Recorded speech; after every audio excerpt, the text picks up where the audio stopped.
Hola a todos. Bienvenidos a la historia de hoy, que incluye traición, secretos ocultos y revelaciones impactantes. Pero antes de profundizar en la trama, tengo una pregunta rápida. ¿Desde dónde nos ven? Dejen su ciudad en los comentarios. Y una cosa más. ¿Han vivido o conocen a alguien que haya vivido una infidelidad? Si es así, compártanla en los comentarios. Quién sabe, su historia podría ayudar a alguien que esté pasando por algo similar. Vamos. Entré a la sala de reuniones ese martes por la mañana con la energía de quien acaba de ganar la lotería. ¿Conoces esa sensación de cosquilleo en el pecho, como una corriente eléctrica que te recorre? Me sudaban un poco las palmas de las manos, y mentalmente, ya estaba gastando el dinero del aumento que estaba seguro de que llegaría. 6 meses. 6 meses intensos, de esos que te dejan con ojeras y viviendo a base de café. Había arreglado cada pieza rota de esa empresa, como un bombero apagando un incendio tras otro. Los sistemas que heredé. Una pesadilla. Código antiguo que sonaba como si alguien estuviera martillando el teclado. Consultas a bases de datos tan lentas que hacían que mi abuelo de 80 años pareciera un atleta olímpico. ¿Y la seguridad? Tan frágil que un hacker adolescente con una laptop vieja podría haberla descifrado en 5 minutos. Pero no me quejé.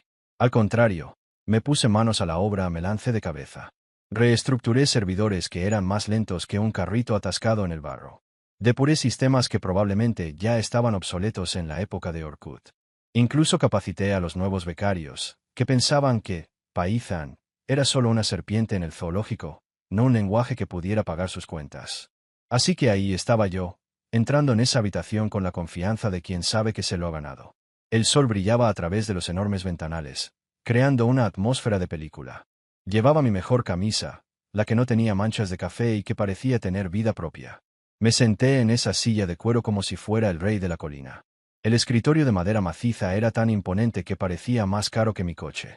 Mi portátil estaba abierto, con una presentación lista, porque me había preparado como si estuviera compitiendo en una final de campeonato mundial. Estoy emocionado por mi aumento, dije con una sonrisa que, según yo, destilaba confianza. Las palabras salieron con la emoción de quien acaba de encontrar el regalo de Navidad de sus sueños. Pero entonces la realidad me golpeó como un puñetazo en el estómago. Mi esposa, Clara, sí, también es mi jefa, porque al destino le encantan los buenos chistes, ni siquiera me miró. Estaba allí de pie, jugueteando con su teléfono, con un café en la mano, como si acabara de comentar el tiempo. Soltó una risita, de esas que se sueltan cuando se oye un chiste malo. ¿Qué aumento?, dijo, todavía pegada al teléfono. Se lo di a Lucas. Fue como si me hubieran dado un balde de agua helada en la cara. ¿Lucas? ¿El tipo que apenas sabe dónde está el camarero? Sus palabras quedaron suspendidas en el aire, pesadas, como un elefante sentado en medio de la sala. Ana, de Recursos Humanos, la que trata el manual de la empresa como si fuera la Biblia, asintió con entusiasmo forzado y me entregó un fajo de papeles. Era la clase de eficiencia que decía, ya he visto esta película y sé cómo termina. Me quedé mirando la pila de papeles sobre mi escritorio, con el corazón latiéndome con fuerza, esperando que fuera una broma cruel. Quizás Lucas, el tipo que confunde el botón de guardar con el de formatear, saldría de detrás de una planta gritando «sorpresa», y todos se reirían antes de entregarme el contrato con mi nombre. Un nuevo puesto y un salario que por fin justificaría mi esfuerzo. Pero no. Ahí estaba, en negrita, como un puñal en el pecho, el nombre de Lucas. Su nombre brillando con un título pomposo. Su nombre unido a un salario que hacía que mi presupuesto pareciera una factura de panadería. ¿Mi nombre? Nada. Ni una mención, ni un garabato en la esquina de la página. Era un fantasma, un eco atrapado en los pasillos de esa empresa. Y entonces, como si el destino hubiera querido echar sal en la herida, el mismísimo Lucas entró en la habitación. Su pelo impecable, su traje impecable y esa sonrisa de quien sabe que se lo ha ganado sin merecerlo. Parecía el villano de una mala película, de esos que roban el juguete de un niño y luego lo pisan por diversión. «Uy», dijo, con un tono completamente desprovisto de remordimiento. «Se me olvidó decírtelo». Como si mis 6 meses de insomnio, arreglando sistemas que parecían programados por un hámster borracho, fueran solo un detalle que había pasado por alto mientras pedía un café con leche en la cafetería de la esquina. Me quedé quieto, sintiendo como el silencio de la habitación me envolvía. Era tan pesado que se podía cortar con una cucharilla. Todas las miradas estaban puestas en mí, esperando el espectáculo. ¿Gritaría? ¿Lloraría? ¿Arrojaría la mesa contra la pared como un loco? Pero hice algo que, estoy seguro, sorprendió a todos, incluso a mí mismo. Sonreí. No una sonrisa de alegría, sino esa sonrisa torcida que esbozas cuando guardas cada segundo de ese momento en el cajón de la venganza. Me levanté lentamente, con la calma de quien sabe que el juego apenas empieza. Agarré mi taza de café, la que tenía la frase descolorida "el mejor empleado del universo", que ahora parecía una broma oscura. Agarré mi suculenta, una plantita testaruda que, de alguna manera, había sobrevivido a esa oficina tóxica mejor que yo. Y por último, mi memoria USB, mi fiel compañera, cargada con cada línea de código, cada solución que había creado mientras Lucas probablemente veía tutoriales en YouTube. Nada de discursos épicos, ni portazos como en una película de Hollywood. Solo esa sonrisa penetrante y el eco de mis pasos por el pasillo de mármol mientras caminaba hacia el ascensor. En la mano, mi maletín. En el pecho, mi orgullo herido. En la cabeza, una idea que ardía como fuego. Creían que se habían librado de mí, que era solo un empleado desechable más. Lo que no sabían es que acababan de despertar a un monstruo. Las puertas del ascensor se cerraron y no pude contener la risa. El juego apenas comenzaba. ¿Sabes qué tiene de graciosos esos ejecutivos de trajes caros? Se creen maestros del ajedrez, pero solo juegan al 3 en raya y lo llaman estrategia. Mi esposa, Clara, y sus gerentes mediocres probablemente ya estaban brindando con sus cafés artesanales, celebrando como si hubieran hecho una jugada maestra. Mientras tanto, yo estaba en mi rincón, organizándome. Esperaban que desapareciera, que me convirtiera en una de esas historias de ex empleado que nunca se vuelve a ver. Quizás incluso imaginaron que aparecería meses después en redes sociales, con una barba desaliñada y un pie de foto sobre encontrar mi propósito. Qué equivocados estaban. Mientras se reían, yo tramaba un plan. Un plan que derrumbaría su castillo de naipes. Cuando un tipo que pasó 6 meses arreglando los desastres de otros decide organizarse, es cuando la situación cambia. Mi apartamento, un humilde apartamento de 2 habitaciones que los agentes inmobiliarios llamaban una joya en un barrio prometedor, pasó de ser mi refugio de las noches de agotamiento a la sede de una revolución personal. La sala, donde solía desplomarme en el sofá viendo series mientras me cuestionaba mi existencia, se convirtió en una mezcla entre una sala de guerra y la guarida de un genio criminal. La mesa de centro, que antes servía de apoyo para mis pies cansados y tazas de café frías, fue sustituida por una mesa plegable barata, de esas que se arman con furia, y un manual que parecía escrito en jeroglíficos. Esa mesa se convirtió en mi centro de mando, el corazón de mi operación, que, en mi mente, ya tenía un nombre: Operación Justicia. Las paredes, antes decoradas con cuadros genéricos que había comprado para simular que era un adulto funcional, ahora eran un campo de batalla. 3 pizarras blancas dominaban el espacio, como generales de una venganza bien planeada. El tablero central era mi cronograma, un mapa detallado de cada proyecto que guardaba, cada sistema que arreglaba, cada noche que me esforzaba para que esta empresa funcionara. El tablero de la izquierda, pruebas, capturas de pantalla, correos electrónicos, conversaciones de Slack, cada pequeña muestra digital que mostraba quién realmente hacía el trabajo pesado. El tablero de la derecha era la estrategia, mi orgullo y alegría. Las notas adhesivas de colores tomaban el control: rosa para las prioridades, amarillo para las pruebas, verde para los puntos de presión y rojo para lo que yo llamaba opciones atómicas. Mi oficina parecía un arcoíris caótico, pero era un caos hermoso y organizado que le daría una ovación de pie a cualquier gurú de la productividad. Mi portátil, un guerrero lleno de arañazos que había sobrevivido a más derrames de café que el mostrador de una cafetería, zumbaba como si supiera que tenía una misión. ¿Por qué? Verás, cuando eres quien lo arregla todo, lo tienes todo. Copias de seguridad de correo electrónico, registros del sistema, historiales de chat, repositorios de código, cada pequeña evidencia que demostraba quién lo mantenía todo bajo control. ¿Y Lucas? Ay, el querido Lucas, el consentido del jefe, dejó un rastro de incompetencia tan claro que prácticamente brillaba en la oscuridad. ¿Recuerdan ese algoritmo revolucionario que le presentó al director? Tengo 15 mensajes de Slack donde me rogó que escribiera el código para que pareciera inteligente. ¿Y esa optimización de base de datos que juró que era suya? Mis commits de Git con fecha y hora prueban que fui yo quien se quedó despierto toda la noche escribiéndola, mientras él probablemente ensayaba su discurso visionario frente al espejo. Lo mejor de trabajar en una empresa dirigida por gente que cree que cualquiera nacido después de MSN es nativo digital, es que no tenían ni idea del rastro que estaban dejando. Cada correo arrogante, cada comentario sarcástico, cada arreglo rápido, pero sin presupuesto. Todo estaba ahí, archivado, respaldado y ahora esparcido por mi oficina como pistas en la escena de un crimen. Esa primera semana, Dormir se volvió opcional. ¿Quién necesita dormir cuando uno está alimentado por pura indignación y pizza sobrante? Mi dieta era una pesadilla: pizza fría por la mañana, bebidas energéticas por la tarde y lo que trajera a domicilio después de medianoche. Mi refrigerador parecía una exposición titulada «Cómo sobrevivir con decisiones cuestionables». Pero la venganza, amigo mío, es un plato que requiere preparación. Y yo estaba preparando un festín. Creé carpetas, muchísimas carpetas. Una llamada Los fracasos épicos de Lucas contenía todas las pruebas de su ineptitud. Otra, Promesas incumplidas, enumeraba cada palabra vacía que la empresa me había echado en cara. Y mi favorita, Cosas que no quieren que la auditoría vea, era prácticamente una carta de amor a mi propio ingenio. ¿Y lo mejor de todo? Mi esposa, Clara, nunca me hizo firmar un acuerdo de confidencialidad. Pensaba que nuestro matrimonio ya era suficiente broma, como si decir sí, quieren el altar fuera aún y nunca revelaré los trapos sucios de tu empresa. Su error. Un error colosal. Cuando alguien como yo, que pasó meses arreglando los desastres de los demás, decide cambiar las cosas, la situación cambia rápidamente. Mi apartamento, ese de 2 habitaciones que los agentes inmobiliarios juraban que era una joya en un barrio prometedor, pasó de ser solo una esquina a desmoronarse tras turnos interminables. Se convirtió en el epicentro de una misión. Mi habitación de invitados, que antes servía de almacén para cajas y sueños postergados, ahora era mi sala de operaciones. Mi silla de juegos, mi fiel compañera durante las noches de programación, fue ascendida a trono de mando.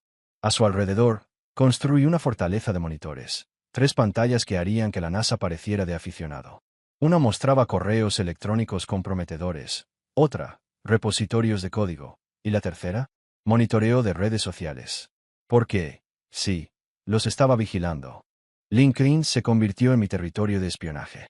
Lucas, el niño mimado de la compañía, ya había actualizado su perfil con su nuevo y brillante título, publicando sobre asumir retos emocionantes y liderar la innovación. Los comentarios fueron una avalancha de felicitaciones de personas que no tenían ni idea de que apenas distinguía entre un círculo y un agujero en el suelo. El perfil de mi esposa Clara era aún más cómico. Publicó una entrada sobre decisiones de liderazgo difíciles y recompensar la competencia. La ironía era tan densa que se podía construir un castillo con ella. Cada publicación era como una pieza de un rompecabezas, y yo estaba reconstruyendo la imagen completa. Mi sala, antes un paraíso de series y pizza fría, ahora parecía la guarida de un villano de película. Mi mesa plegable, armada con la precisión de quien desactiva una bomba, era el corazón de la operación. Las paredes, que antes exhibían pizarras genéricas de grandes almacenes, ahora estaban cubiertas de pizarras blancas, cada una con un propósito. Una mostraba la cronología de mis logros en la empresa. Otra guardaba las pruebas, capturas de pantalla, correos electrónicos, mensajes de Slack. La tercera era mi estrategia, cubierta de post-it de colores: rosa para los objetivos clave, amarillo para las pruebas, verde para los puntos de presión y rojo para lo que yo llamaba el botón nuclear. Mi portátil, ese guerrero con cicatrices de café, zumbaba como si supiera que estaba en una cruzada. Mientras saboreaba un café que sabía a un error de la vida, sentí algo que no había sentido en meses: emoción. No la clase de delirio que te invade cuando crees que vas a ganar la lotería, sino algo intenso, como el brillo en los ojos de un ajedrecista que sabe que su oponente ya ha perdido, incluso sin darse cuenta. Creían que estaban jugando al Monopoly corporativo. Yo tenía los códigos de lanzamiento de un misil, y estaba listo para usarlos. Escribir el correo electrónico perfecto es un arte. Nada de rabietas digitales ni mensajes de enfado que solo te hacen quedar como un loco. No, quería algo tan preciso y afilado como un bisturí. Pasé 3 días puliendo cada palabra, cada coma, hasta que transformé ese correo en un arma de destrucción educada. El asunto: última oportunidad para corregir errores. Nada de ultimátums obvios ni amenazas baratas. Era informal, casi amable, como si estuviera señalando una errata en lugar de ofrecer una cuerda antes del cadalso. El texto en sí era una obra maestra de contención. 3 párrafos cortos, sin dramatismo, sin acusaciones directas. Solo un sutil recordatorio sobre las inconsistencias que noté al organizar mis archivos. Una amable pregunta sobre si querían aclarar antes de que cierta información llegara, por ejemplo, a las personas equivocadas. Y, finalmente, una nota alegre ofreciendo mi disponibilidad para discutir la veracidad de nuestras narrativas profesionales. Cualquiera que supiera leer entre líneas, y cualquiera con un mínimo de sentido común lo haría, lo entendería. Tengo las pruebas, y tienes 24 horas antes de que te ponga la casa patas arriba con la verdad. Pulsé enviar a las 9:47 de la mañana de un miércoles, ese momento mágico en el que todos ya habían tomado un café, pero aún no se habían visto arrastrados por la avalancha de reuniones. Mientras el correo electrónico volaba por el éter digital, me recosté en mi silla, di un sorbo a mi café amargo y sonreí. Se avecinaba una tormenta, y yo era el del paraguas. Me senté en mi silla gamer, abrí una lata de bebida energética y esperé a que empezara el espectáculo. Confieso que su tiempo de respuesta fue casi impresionante, 3 horas y 14 minutos. Contaba los segundos porque, siendo sinceros, ¿qué más podía hacer que saborear el caos que estaba a punto de desatar? Mi teléfono vibró con una notificación. Un correo de mi esposa, Clara, con el asunto, tenemos que hablar. 2 palabras que, en el mundo empresarial, son básicamente un código para decir, Dios mío, ¿qué sabes tú y cuánto me costará callarte? Pero la guinda del pastel llegó poco después, cuando mi portátil sonó con otra notificación. Era de Lucas. ¿El asunto? Oye, tío, nada personal. Me reí tanto que casi me atraganto con la bebida energética. Nada personal, Lucas. Era tan personal que si fuera perfume, te empaparías en él. El correo de Lucas era justo lo que esperaba de alguien cuya carrera se basaba en falso encanto y pura suerte. 3 párrafos de bla, bla, bla sobre necesidades de la empresa y decisiones difíciles, que terminaban con un patético espero que podamos ser amigos. Fue como ver a alguien intentar apagar un fuego con un vaso de agua. Pero entonces cometió el mayor error de su vida. Intentó manipularme. Escribió, y juro que no me lo invento, sé que crees que has trabajado más de lo que realmente has trabajado, pero el liderazgo requiere una perspectiva holística. ¿Una perspectiva holística? Viniendo del tipo que una vez me preguntó si necesitaba una licencia para usar el wifi de la empresa como si fuera software de pago. Fue entonces cuando decidí, era hora de dejar atrás las advertencias y apretar el botón nuclear. Mientras reunía mi arsenal de pruebas en mi sala de operaciones, algo interesante sucedía en el mundo corporativo. Nuestra empresa, la que me había tirado a la basura sin pensárselo 2 veces, había atraído miradas codiciosas. Un gigante tecnológico rondaba por allí, interesado en la arquitectura innovadora y las soluciones de automatización de vanguardia que generaban las ganancias de las que tanto alardeaban. ¿Sabes quién convirtió esos sistemas de chatarra en algo millonario? No fue Lucas, te lo garantizo. Así que hice lo que cualquiera con un mínimo de justicia haría. Abrí mis archivos, seleccioné cada línea de código que Lucas había reclamado como suya durante los últimos 6 meses y reuní un expediente tan incriminatorio que parecía sacado de un tribunal. Redacté otro correo electrónico, esta vez dirigido al director de tecnología de la empresa interesada en la adquisición, un tal Daniel Costa. El asunto: documentación para la diligencia de vida técnica.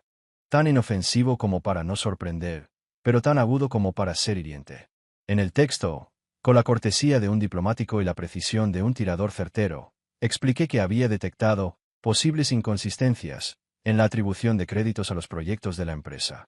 Ofrecí amablemente mi ayuda para garantizar la transparencia del proceso de adquisición, especialmente en lo relativo a la propiedad intelectual. Adjunté un archivo zip, gigabytes de código, historiales de commits, marcas de tiempo y comentarios que dejaban claro quién había hecho el trabajo pesado. Cada función que Lucas afirmaba ser suya, cada algoritmo que promocionaba como su genio, cada optimización que juraba haber creado, todo allí, con mi nombre estampado en cada línea. Pero no me detuve ahí. Copié a otras 3 personas en el correo electrónico: el arquitecto técnico jefe de la empresa adquirente, el jefe del departamento legal de propiedad intelectual, y mi parte favorita, un periodista que escribía artículos sobre talento prometedor en el sector tecnológico. Pulsé enviar. Abrí una nueva pestaña en LinkedIn y me preparé para ver cómo se derrumbaba el castillo de naipes de Lucas en tiempo real. Mientras cargaba la página, di otro sorbo a mi bebida energética y sonreí. La tormenta no se acercaba, ya estaba aquí, y yo era quien sostenía el rayo. El resultado fue más dulce de lo que imaginaba. En menos de una hora, la publicación de Lucas en LinkedIn, aquella en la que presumía de su nuevo puesto con un discurso de líder visionario, se desvaneció como el humo. No fue simplemente borrada. Eso habría dejado un rastro. Fue reducida a polvo, dejando un rastro de comentarios confusos que preguntaban, ¿dónde está la publicación original? Al final del día, su perfil mostraba las 3 palabras que son la pesadilla de todo arribista: abierto a oportunidades. Por un segundo, casi sentí lástima por él. Entonces recordé esa sonrisa arrogante, ese UI lanzado al aire como si mi trabajo fuera un detalle, esa tontería sobre el panorama general. Mi compasión se evaporó más rápido que mi paciencia en esa fatídica reunión. A veces, la mejor venganza es darle a alguien una cuerda para que se ahorque. Yo solo le di la cuerda, el árbol y un manual ilustrado sobre cómo hacer el nudo. Durante las 2 semanas siguientes, me sentí como el protagonista de una película de catástrofes, viendo cómo se derrumbaba el imperio con una caja de comida para llevar en la mano. En mi caso, sobras de comida tailandesa en lugar de palomitas. El caos corporativo tiene una belleza propia, como una telenovela escrita por alguien que cree que la sutileza es una especie de salsa. Y cuando lo ves desde fuera, armado con todas las pruebas y en primera fila, es mejor que cualquier serie de streaming. Todo empezó con la limpieza digital de primavera. En 48 horas desde mi correo electrónico al equipo de adquisiciones, la presencia de Lucas en LinkedIn pasó de ser una estrella emergente a un fantasma digital. Esa publicación sobre soluciones innovadoras desapareció como si nunca hubiera existido. Incluso las versiones archivadas en línea parecieron borradas por arte de magia. Pero soy cauteloso. Tenía capturas de pantalla de todo, guardadas en mi carpeta los fracasos épicos de Lucas, junto a cada prueba de que él se aprovechaba de mi trabajo. Limpiar el perfil de mi esposa Clara fue casi igual de divertido. Esa publicación sobre decisiones difíciles y recompensar el talento. Puff, desapareció. La cita motivadora sobre reconocer el verdadero valor. Desapareció. Su LinkedIn se convirtió en un páramo de frases genéricas, de esas que un robot de RRHH soltaría sin pensar. Era como ver cómo limpian la escena de un crimen con lejía. Los rumores empezaron a extenderse rápidamente, como la pólvora. Los chismes de oficinas son así. Empiezan como un susurro y enseguida se convierten en un megáfono. Solo que esta vez no estaba atrapado en medio del fuego. Estaba afuera, con binoculares y una libreta, anotando cada detalle. Mis antiguos compañeros empezaron a contactarme, no directamente, claro, porque habría sido demasiado obvio. Usaban la clásica táctica de encontrarse conmigo en la cafetería cerca de la oficina o soltar un "he oído que te va bien" conversaciones con amigos en común, sabiendo que el mensaje me llegaría. La primera en aparecer fue Marina, de contabilidad. Siempre nos habíamos llevado bien. Era de las pocas que entendía que el tipo que atendía a los camareros a las 3 de la madrugada podría merecer más crédito que el pez gordo que aparece a las 10 con un café gourmet. Un jueves por la tarde, recibí un mensaje suyo. ¿Café? Tengo historias. Quedamos en vernos en una pequeña cafetería a 3 manzanas de la oficina, lo suficientemente lejos para que evitara miradas indiscretas, pero lo suficientemente cerca para que pudiera decir que solo estaba almorzando si alguien preguntaba. Marina parecía como si la hubieran tirado a una trituradora corporativa. Sus ojos reflejaban esa mezcla de agotamiento y paranoia que solo reconocen quienes trabajan en un lugar desmoronado. Han convocado una junta de emergencia, susurró, inclinándose sobre la mesa de centro como si revelara secretos de guerra. Ana, de Recursos Humanos, parecía que se iba a desmayar. ¿Y tu esposa, Clara? Jamás había visto a nadie sudar tanto bajo una americana. La auditoría había comenzado, no la aburrida rutina de revisar hojas de cálculo e irse. Era una investigación forense, con gente con caras serias, carpetas gruesas y preguntas que hacían que el silencio en la sala pareciera un grito. Lo están revisando todo, continuó Marina, removiendo su café con tanta fuerza que parecía que intentaba hacer un agujero en la taza. Correos, archivos de proyectos, repositorios de código. Y alguien, no diré nombres, pero las iniciales son Lucas Pereira, pasa más tiempo con abogados que con su portátil. Casi sentí lástima por Lucas. Casi. Entonces recordé ese que había lanzado al aire, esa sonrisa de quien cree haber conquistado la vida, y mi compasión se desvaneció más rápido que mi paciencia en esa reunión. El viernes, la primera caída fue oficial. El perfil de LinkedIn de Lucas ya no decía simplemente abierto a oportunidades. Se había actualizado con esa jerga corporativa que básicamente es "me despidieron", pero supongamos que fue consensuado. Su título cambió a "es desarrollador senior", y su biografía se convirtió en un texto tan vago que podría describir a cualquiera que haya abierto un editor de texto. Lo mejor, se vio obligado a borrar todas las publicaciones que presumían de algoritmos revolucionarios y soluciones innovadoras. Al parecer, cuando el equipo técnico de la empresa compradora empezó a hacer preguntas como ¿cómo llegaron a esta optimización?, o ¿cuál era la lógica detrás de esta estructura?, las respuestas de Lucas fueron tan convincentes como un estudiante leyendo Wikipedia delante de la clase. Se rumorea que intentó explicar uno de mis algoritmos leyendo los comentarios que dejé en el código, como si fuera un discurso de graduación. Imaginen la escena. Un tipo que apenas sabe qué es un bucle intenta impresionar a desarrolladores experimentados que escriben código por afición. Pero lo realmente divertido fue ver el intento de control de daños. Clara, mi esposa, O mejor dicho, mi exjefa, empezó a perseguir los daños, intentando reconstruir puentes que ya estaban en cenizas. Contactó al equipo de adquisiciones con una presentación que, por lo que hoy, fue un fiasco épico. Intentar explicar que hubo un malentendido sobre quién hacía que en una empresa que vivía de mentiras es como intentar apagar un incendio con gasolina. Una vez que admites que tu empresa dio mal crédito, falsificó logros y vivió de ilusiones, no hay vuelta atrás. Tocada por una orquesta de abogados. Las negociaciones de adquisición, que antes parecían arduas, entraron en una era de hielo. A nadie le gusta comprar una empresa cuya propiedad intelectual es más inestable que un castillo de arena en medio de una tormenta. ¿Quién lo diría? Mientras tanto, recibía actualizaciones diarias de mi red de antiguos colegas, todos ansiosos por compartir las noticias. La empresa contrató una firma de gestión de crisis. Incorporaron nuevos abogados casi semanalmente. Incluso empezaron a ofrecer primas de retención, la jerga corporativa para decir por favor, no abandones el barco mientras se hunde. Mi reemplazo, pobrecito, duró una semana. Parece que los sistemas que había arreglado durante los últimos 6 meses no venían con manual de instrucciones. Sin mí, todo empezó a derrumbarse como un castillo de naipes mantenido a flote gracias a la cinta adhesiva digital y la experiencia de empleados, que dedicaban más tiempo a actualizar sus currículums que a su código. Era como ver un descarrilamiento a cámara lenta, solo que el tren estaba cargado de arrogancia y malas decisiones. El golpe de gracia llegó cuando la historia se filtró a la prensa especializada. No fui yo, lo juro. Era demasiado profesional para eso. Pero alguien habló con alguien que conocía a alguien, y de repente, empezaron a aparecer artículos sobre cultura corporativa tóxica y errores de asignación de créditos. No tuve que mover un dedo. A veces la mejor venganza es simplemente dar un paso atrás y dejar que la estupidez ajena haga el trabajo pesado.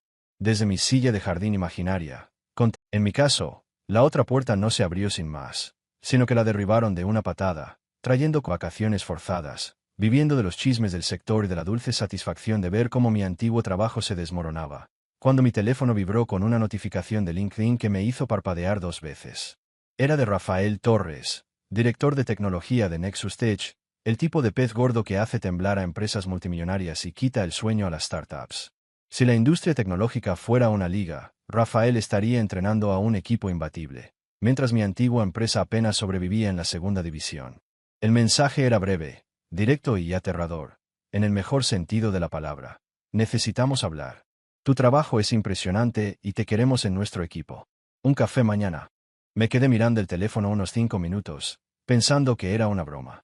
3 semanas antes, mi propia esposa se había reído de mí en una sala de conferencias, y ahora uno de los nombres más importantes de la tecnología quería invitarme a un café. El universo tiene un extraño sentido del humor. Pero Rafael Torres no es de los que pierden el tiempo con bromas. Está demasiado ocupado revolucionando los mercados como para molestarse en trolear a alguien en LinkedIn. Así que hice lo que cualquier persona sensata haría. Entré en pánico durante unos 30 segundos. Respiré hondo y respondí con un ¿cuándo y dónde?, que sonaba profesional, pero no desesperado. A la mañana siguiente, allí estaba yo, sentado en un rincón de Brewvault, una cafetería moderna del centro que parecía decorada por alguien que creía que el chic industrial significaba tuberías expuestas y bombillas colgantes. Los baristas parecían más filósofos que camareros, y la contraseña del wifi probablemente era una crítica al consumismo. Rafael llegó puntual, ni un segundo antes ni un segundo después. Era el tipo de puntualidad que denotaba disciplina militar o la de alguien que sabe que llegar 5 minutos tarde puede costar millones. Era más bajo de lo que suponía por su foto de perfil, pero tenía esa presencia en mente, gravedad, como si la sala se ajustara a su órbita. Rafael Torres se sentó frente a mí, pidió un café solo sin siquiera mirar la carta y fue directo al grano. He visto tu trabajo, dijo, y esas 4 palabras me impactaron como un puñetazo de validación. Los algoritmos, las optimizaciones, la reestructuración de la base de datos que le ahorraron a tu antigua empresa $500,000 al año. Impresionante. Intenté mantener la calma, pero por dentro estaba dando un vuelco. Rafael Torres, el hombre que convirtió a un chef con estrella Michelin, comió en tu food truck y le gustó. Estamos siguiendo lo sucedido con tu antiguo empleador, continuó, removiendo su café con la precisión de quien planea cada movimiento. La auditoría, los malentendidos, en la asignación de créditos. El mundo tecnológico es más pequeño de lo que parece. Me di cuenta al instante, la historia no se había filtrado simplemente. Se había extendido como la pólvora en un centro de datos. Todos los directores de tecnología, todos los desarrolladores senior, Todas las figuras del sector ya sabían de la empresa que intentó robarme el crédito por mi trabajo y fue descubierta con las manos en la masa durante la diligencia debida. Quiero hacerte una propuesta, dijo Rafael, inclinándose con la misma concentración que explicaba cómo había convertido a Nexus Tech de un garaje a una potencia en menos de 10 años. Estamos lanzando una nueva división. Automatización empresarial. Sistemas optimizados con IA. El tipo de tecnología que tu antigua empresa creía tener, pero nunca entregó.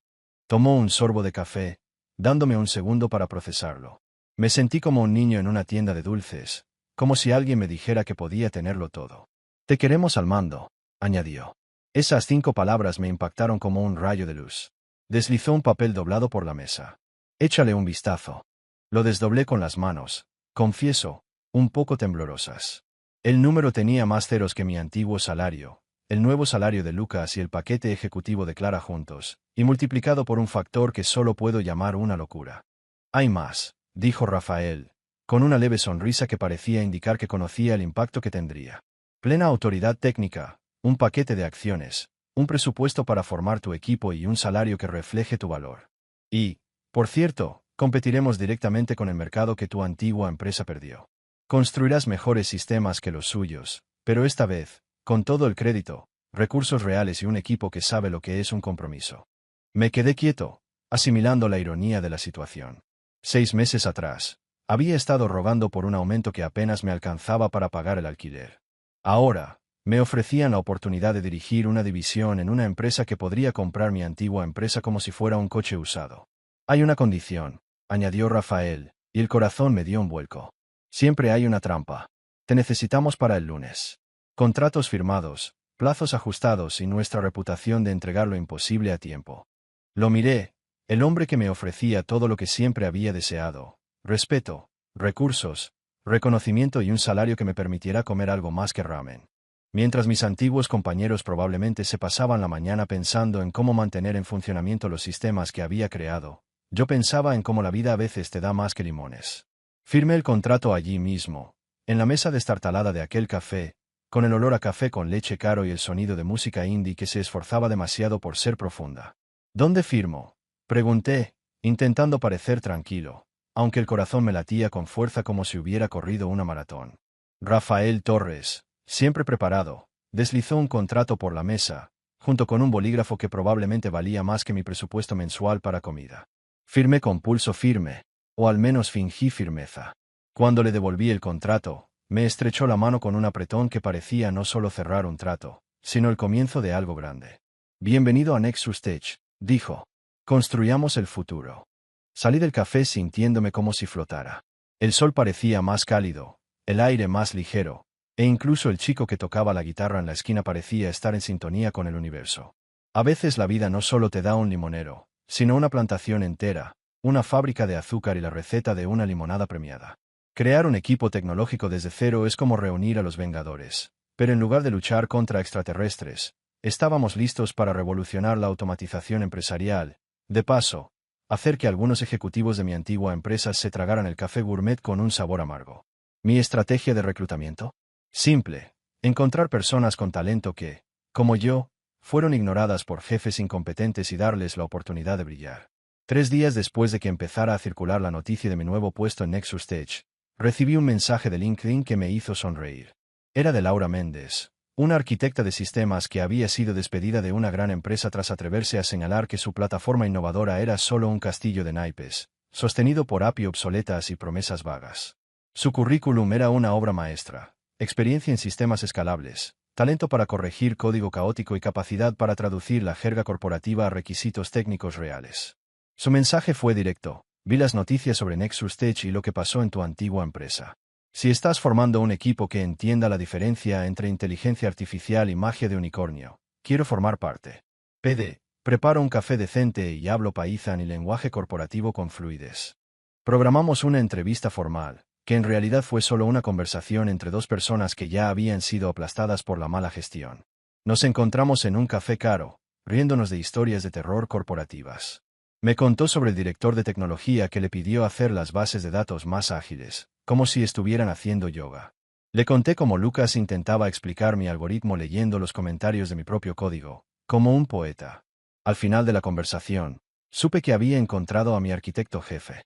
Al final de la semana, Laura estaba en mi sala, ahora oficialmente la oficina satélite temporal de Nexus Tech, ayudándome a diseñar la infraestructura de nuestra nueva división.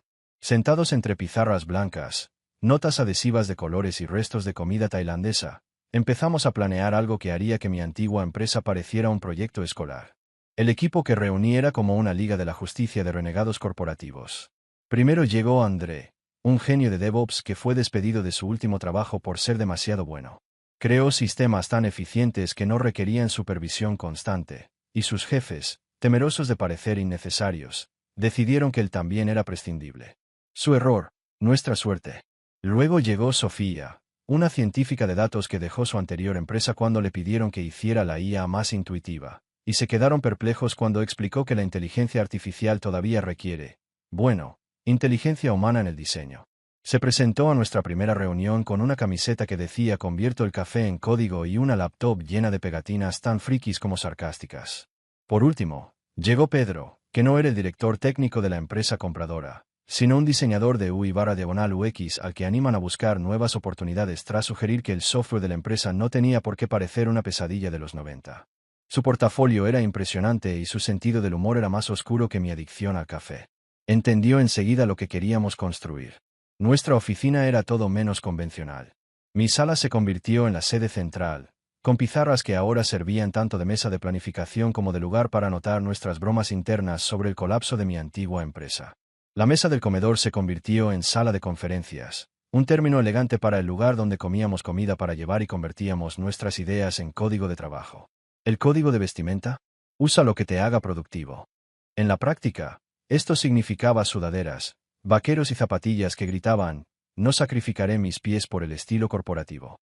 Teníamos más pegatinas en nuestros portátiles que en una convención de tecnología, más cafeteras que en una cafetería de moda y suficientes rotuladores de pizarra como para abastecer a una escuela. ¿Qué pasa cuando reúnes a un equipo de personas que fueron subestimadas, ignoradas o descartadas por sus jefes anteriores? Mágico. No solo quieren ganar, sino que quieren restregarles en la cara a quienes los descartaron que cometieron el mayor error de sus vidas. Trabajamos con la energía de las personas en una misión imposible. En lugar de estudiar a toda prisa para un examen, estábamos construyendo una revolución en la automatización empresarial, de la manera correcta, no como esas falsas promesas en los folletos corporativos. Laura diseñó sistemas tan elegantes que parecían poesía en código. André construyó canales de implementación tan rápidos y confiables que harían sonrojar de envidia a cualquier gigante tecnológico. Sofía creó modelos de aprendizaje automático que realmente aprendían, en lugar de adivinar los resultados y esperar lo mejor. Y Pedro creó interfaces tan intuitivas que incluso un ejecutivo podía usarlas, sin necesidad de un tutorial por correo electrónico. En 6 semanas, sí, 6 semanas, teníamos un prototipo listo. En mi antiguo trabajo, me llevaba más tiempo que eso solo conseguir la aprobación para arreglar un botón roto. Pero cuando tienes un equipo que sabe lo que hace, con una empresa que confía en tu talento, las cosas suceden a la velocidad de un código bien optimizado. Estábamos listos para mostrarle al mundo, y, por cierto, a mi antigua empresa, lo que sucede cuando se le dan recursos y libertad a las personas adecuadas. La fase de pruebas beta fue como unas vacaciones para nerds. Invitamos a un grupo selecto de contactos del sector, gente que sabía diferenciar la verdadera innovación de la jerga del marketing. La respuesta: un coro de "Wow, esto sí que funciona, ¿y por qué no existía antes?". Pero la verdadera validación llegó cuando las empresas empezaron a contactarnos, atraídas por los chismes que corren más rápido que una actualización forzada de Windows. Y no eran empresas cualquiera, eran gigantes, de esos que pueden hacer o deshacer una startup con un solo contrato. Entonces llegó el momento que hizo que todas esas noches de insomnio valieran la pena. Nuestro primer gran cliente firmó un contrato superior a los ingresos anuales de mi antigua empresa, ahora llamada Innovatech, en un lamentable intento de renovación de marca.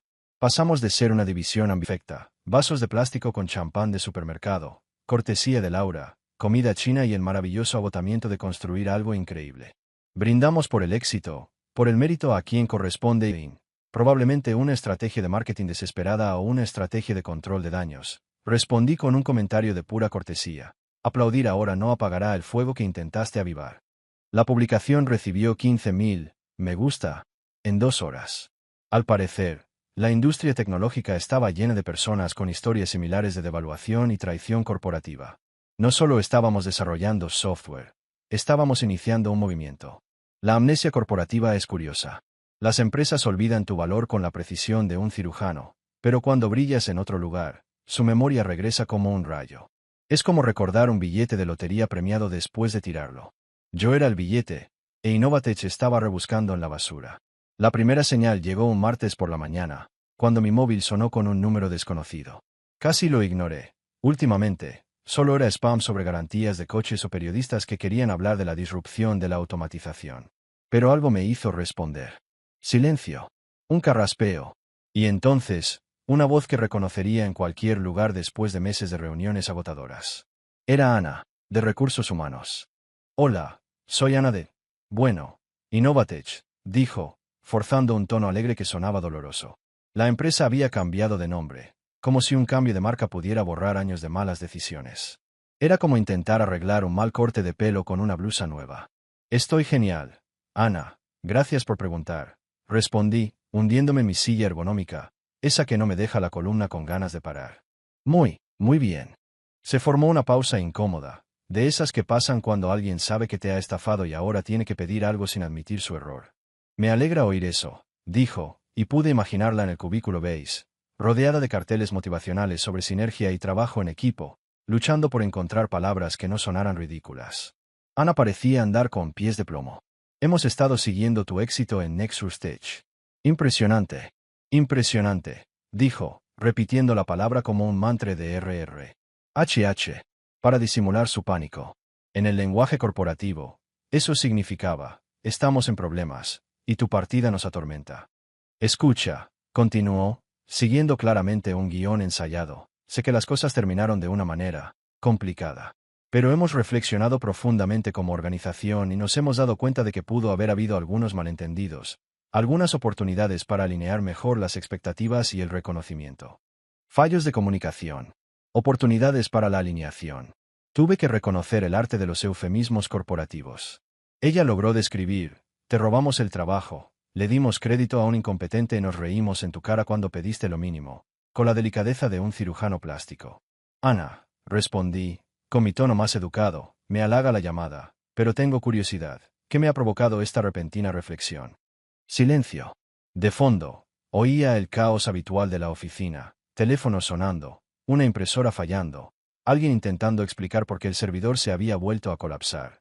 Era el sonido de un desastre mal gestionado, de esos que ocurren cuando el que lo mantiene todo en orden se marcha. Bueno, dijo, eligiendo las palabras como si desactivara una bomba. Últimamente hemos tenido algunos desafíos técnicos. Recordamos lo creativa que eras con las optimizaciones. Pensamos que tal vez podrías considerar la consultoría, ayudar a reconstruir la infraestructura que ha estado en apuros desde la reorganización. Reorganización.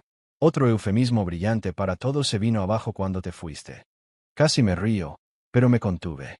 Interesante, Ana, respondí, mirando a Laura, que estaba depurando un código elegante en el monitor junto a ella. ¿Qué honorarios de consultoría tenías en mente? Bueno, tendríamos que hablarlo con el comité de presupuesto, pero seguro que podemos ofrecer algo competitivo. ¿Competitivo? Eran los mismos que, hace 6 meses, dijeron que mi salario era demasiado generoso para mi nivel de experiencia.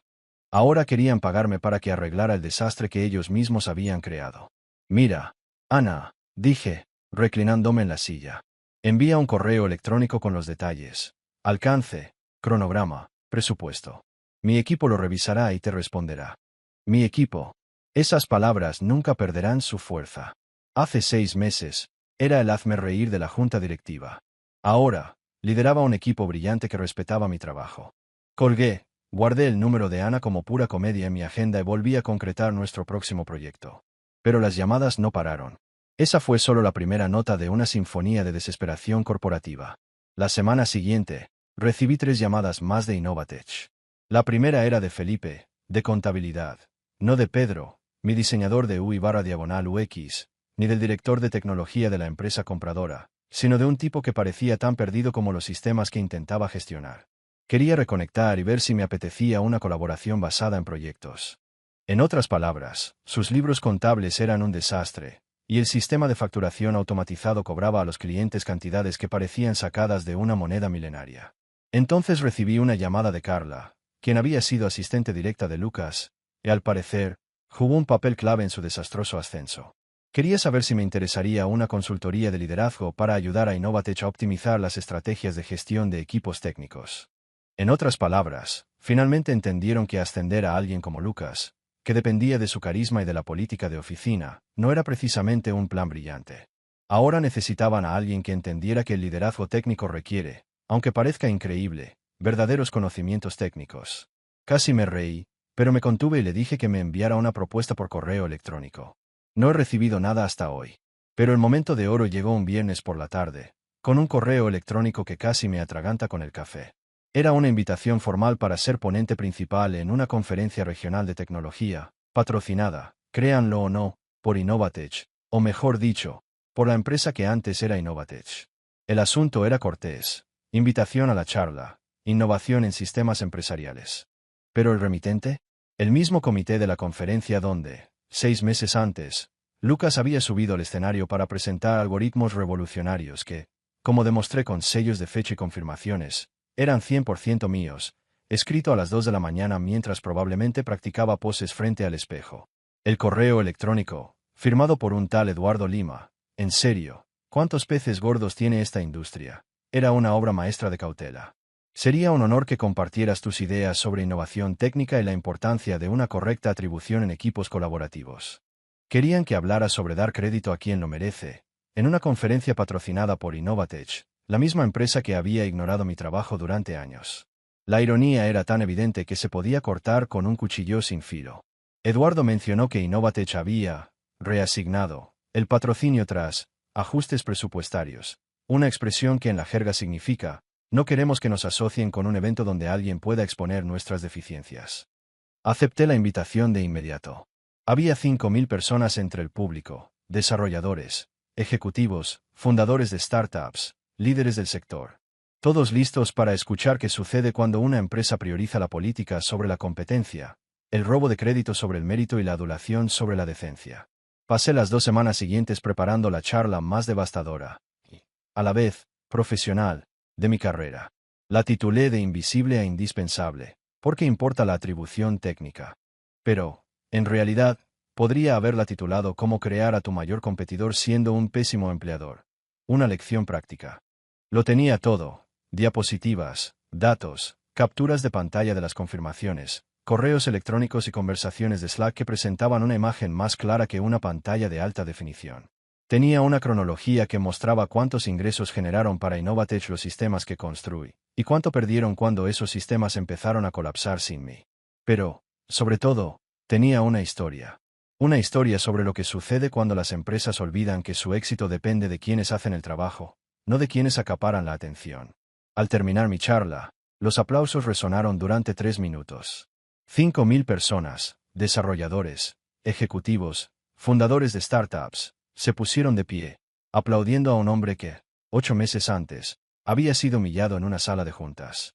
Durante la sesión de preguntas y respuestas, una mujer de la primera fila levantó la mano.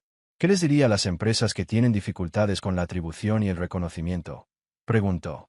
Sonreí, no con la sonrisa aguda de mis días de guerra corporativa, sino con una genuina, nacida de la satisfacción de ver que se hace justicia. Diría que el talento es como el agua, respondí. Fluye entre obstáculos, fluye hacia las oportunidades y siempre encuentra su lugar donde se lo valora. Puedes intentar contenerlo, desviarlo o ignorarlo. Pero al final, encuentra su camino. Y si estás en el valle cuando eso sucede, más te vale saber nadar. La sala estalló en aplausos de nuevo, pero no me quedé a disfrutarlos.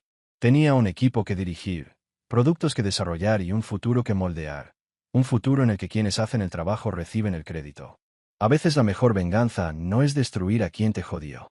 Es construir algo tan grande que se vea obligado a aceptar su error en público, sabiendo que nunca tendrá una segunda oportunidad. Hay un placer único en ver a alguien que te trató como algo desechable, de repente tratarte como un tesoro, y saber que, para él, ese tesoro ahora no es más que polvo de pirita. A la mañana siguiente de la charla, mi teléfono parecía poseído. Notificaciones de LinkedIn, mensajes, llamadas perdidas, suficientes correos para saturar cualquier bandeja de entrada. Pero lo más destacado estaba en la parte superior de mi Gmail. Un mensaje de mi exesposa: Clara, con el asunto nos equivocamos. ¿Podemos hablar? En el mundo corporativo, esas palabras tienen el peso de una alarma de incendios. Era una admisión de culpabilidad envuelta en una advertencia legal, con un toque de desesperación tan fuerte que casi se podía sentir a través de la pantalla. El correo electrónico era una obra maestra de control de daños disfrazada de mea culpa. Clara debió de pasar horas con un asesor de marketing para escribir algo que sonara sincero, pero parecía más bien un documento escrito por alguien que había visto demasiados dramas judiciales y nunca había enfrentado consecuencias reales. Sé que nuestra comunicación falló. Escribió, como si fallo de comunicación fuera una forma amable de describir cómo se reía en mi cara mientras le daba a Lucas mi aumento. Continuó con joyas como: no reconocimos adecuadamente tus contribuciones y hubo problemas sistémicos en nuestros procesos. ¿Problemas sistémicos?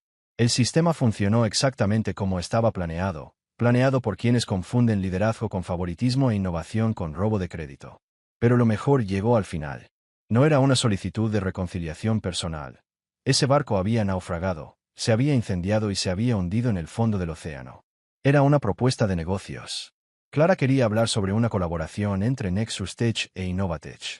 En serio, la mejor manera de reparar una relación con alguien cuya carrera intentaste destruir es intentar sacar provecho de su éxito. Era como pedirle a alguien que te dejara fuera del juego, ahora que está ganando. Me quedé mirando el correo de Clara durante unos 30 segundos, sintiendo una oleada de satisfacción que ninguna terapia podría igualar. Pulsé responder y escribí una sola palabra: no. Luego hice una captura de pantalla del correo, con mis datos personales debidamente tachados, porque soy vengativa pero no descuidada, y la publiqué en LinkedIn con el siguiente texto: cuando te borren, escribe tu propio guión. Cuando se rían de ti, crea algo más grande. La publicación se popularizó en menos de una hora, con más interacción que la mayoría de los anuncios de boda. La sección de comentarios se convirtió en un confesionario digital, lleno de profesionales de la tecnología contando sus propias historias de infravaloración, crédito robado y traiciones corporativas por parte de jefes que confundieron la autoridad con la competencia. La historia cobró vida propia cuando los blogueros tecnológicos la retomaron. Mi discurso en la conferencia se había grabado y se estaba haciendo viral en YouTube, X y foros de desarrollo profesional desde Brasil hasta Silicon Valley.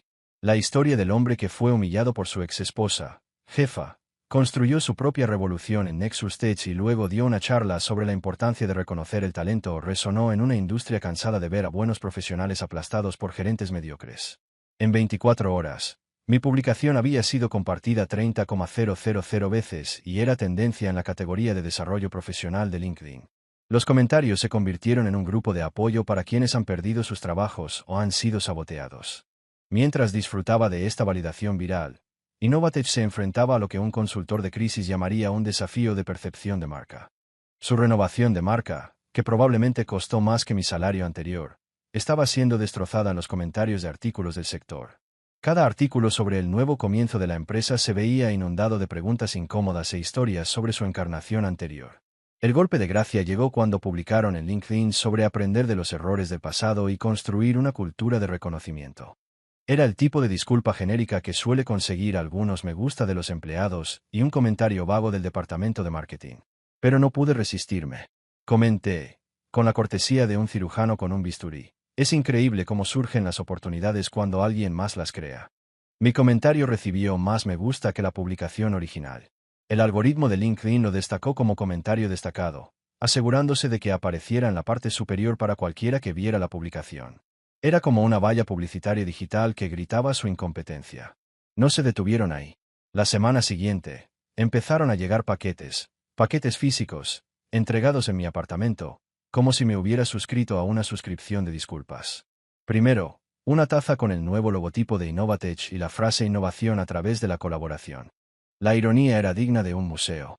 Luego llegaron tarjetas, en plural, firmadas por el resto del equipo, expresando cuánto me extrañaban. Fue como recibir condolencias por una muerte que nunca ocurrió, solo que la muerte fue su responsabilidad, y las tarjetas eran un patético intento de reescribir la historia. Mi favorita era la tarjeta de Lucas. ¿Lo recuerdas? El tipo que aceptó mi aumento y aún tuvo el descaro de decir uy, cuando me enteré. Su tarjeta era una joya delirante. Espero que podamos volver a trabajar juntos algún día. Tu amigo, Lucas. ¿Tu amigo, Lucas? El hombre que me robó el ascenso ahora firmaba como si fuéramos viejos amigos que simplemente habíamos perdido el contacto, no como una tragedia corporativa donde el villano se convenció a sí mismo de ser la víctima. Pero la gota que colmó el vaso fue cuando publicaron una vacante, la misma que me habían dicho que no existía, que no merecía un aumento y que no entraba en su presupuesto. Y ahí estaba, con un salario de $300,000 al año, más del doble de lo que me pagaban y casi idéntico a lo que ganaba en Nexus Tech. La descripción: una copia exacta de mis responsabilidades, como si hubieran descubierto que estas funciones eran reales. Depurar código antiguo, optimizar bases de datos, crear automatizaciones, formar a nuevos empleados. Era mi currículum disfrazado de una nueva y emocionante oportunidad profesional. No me pude resistir. Tomé una captura de pantalla y la publiqué con el siguiente texto: la misma empresa que dijo que este puesto no estaba en el presupuesto hace 6 meses. Es curioso cómo cambian las cifras. La publicación se viralizó más rápido que un meme en un grupo familiar. Los comentarios fueron despiadados. Gente contando historias de empresas que encuentran presupuestos solo después de perder a quienes hicieron el trabajo gratis. El anuncio fue editado, republicado y editado de nuevo, mientras intentaban ocultar que necesitaban un departamento entero para reemplazar a una persona. Pero no me detuve. Cada vez que intentaban pulir su imagen, les mostraba las pruebas, sin obsesión, sino con la precisión de quien aclara los hechos. Cuando publicaron sobre su compromiso con el reconocimiento, les mostré mi cronología de 6 meses de negligencia. Cuando presumían de innovaciones técnicas, compartí confirmaciones que demostraban quién había escrito el código. Cuando hablaban de cultura colaborativa, publiqué ejemplos de cómo colaboraban robándose el crédito. Era como ver un castillo de naipes en medio de un huracán. La documentación era el viento y su reputación, las cartas que caían. A finales de mes, la interacción de Innovatech en LinkedIn era nula. Las ofertas de empleo eran objeto de troleo. Las publicaciones de liderazgo eran verificadas en tiempo real por una industria que había comprendido la diferencia entre la verdadera innovación y las leyendas corporativas. A veces, la mejor venganza no es un plan descabellado. Se trata simplemente de encender la luz y dejar que la verdad brille. ¿Qué mejor que la venganza? Venganza con intereses, servida en bandeja de plata, aderezada con ironía y presentada en una mesa donde tú mandas, sin pedir permiso. 3 meses después de esta gira viral, Rafael soltó una bomba que hizo que mi anterior solicitud de aumento pareciera insignificante. Nexus Tech estaba comprando activos discretamente. ¿Y adivina quién perdía valor más rápido que una rueda pinchada? Innovatech se había convertido en veneno. Los proveedores huían como ratas de un barco que se hunde. Rafael me dijo durante nuestra reunión semanal de estrategia: compraremos una participación mayoritaria en Flux Data Systems. Gestionaban el 60% de los contratos de infraestructura de Innovatech. Felicidades. Ahora formas parte de su junta directiva. Flux Data Systems, el mismo proveedor que mantenía los servidores de mi antigua empresa en funcionamiento, las bases de datos estables y el ecosistema digital a salvo de caídas que afectaban a sitios públicos durante la temporada alta. Y ahora, ya no era solo el ex empleado. Era el nuevo propietario. La reunión de renovación de contrato fue un martes. Entré en la misma sala de cristal donde, meses antes, había sido el payaso pidiendo presupuesto. Esta vez, no llevaba una mochila ni esperanzas vacías. Llevaba los documentos de propiedad y el poder que genera la competencia. Clara ya no estaba. La junta directiva la animó a irse tras el escándalo. Pero Ana sí estaba allí, agarrando su tableta como un salvavidas en un barco que se hunde. Al verme, su rostro cambió de color más rápido que un semáforo. Me reconoció, por supuesto. Es difícil olvidar al hombre cuya historia se convirtió en leyenda de la industria. Buenos días, Ana, dije, sentándome a la cabecera de la mesa como si siempre hubiera sido mi sitio. Creo que tenemos algo que discutir. Abrió la boca, la cerró, lo intentó de nuevo. No. No te esperábamos. Sonreí, no con la sonrisa vengativa de antes, sino con una sonrisa fría y profesional. Tranquila, Ana. Ya no necesito una etiqueta. Soy la jefa de la mesa. Los términos que presenté eran tan precisos como una ecuación. Cada fallo desde mi salida, cada tiempo de inactividad, cada queja de un cliente relacionada con la infraestructura que yo había creado y que ellos habían dejado deteriorar, todo se convertía en sanciones, métricas estrictas y ajustes de costos. El contrato, que antes costaba 200,000 al año, ahora costaba 800,000, con multas por cualquier error que hiciera parpadear a un tiburón. Era como cobrar alquiler por la casa que quemaron. Esas condiciones parecen agresivas, murmuró Ana en voz baja. Son un precio justo para una gestión de infraestructura premium, respondí, viendo cómo sus manos temblaban sobre las páginas. Si no se ajusta a tu presupuesto, busca en otro sitio. El mercado está lleno de opciones. Ambos sabíamos que no había salida. Ya habían roto lazos con otros proveedores con retrasos, exigencias absurdas y una reputación que se difundió más rápido que los chismes en redes sociales. Ana firmó con el entusiasmo de quien firma una sentencia de muerte. Su firma estaba manchada, su mano temblaba como si estuviera desactivando una bomba. No le estreché la mano. Algunas victorias son mejores sin florituras. Hay poesía en cerrar el ciclo. Empecé humillado, terminé en la cima, con 10.000 personas aplaudiendo mientras quienes me ignoraban observaban desde lejos. El universo escribió un final hollywoodense. Una venganza que hace que los guiones de cine parezcan amateurs. Ahora, construyo imperios, y ellos pagan el precio, literalmente. Otra historia llega a su fin. ¿Qué te pareció? Me encantaría leer tu opinión en los comentarios. Si te gustó esta historia, considera unirte a nuestra comunidad suscribiéndote. Significa mucho para nosotros. Más historias como esta, mira los vídeos recomendados en pantalla y nos vemos luego.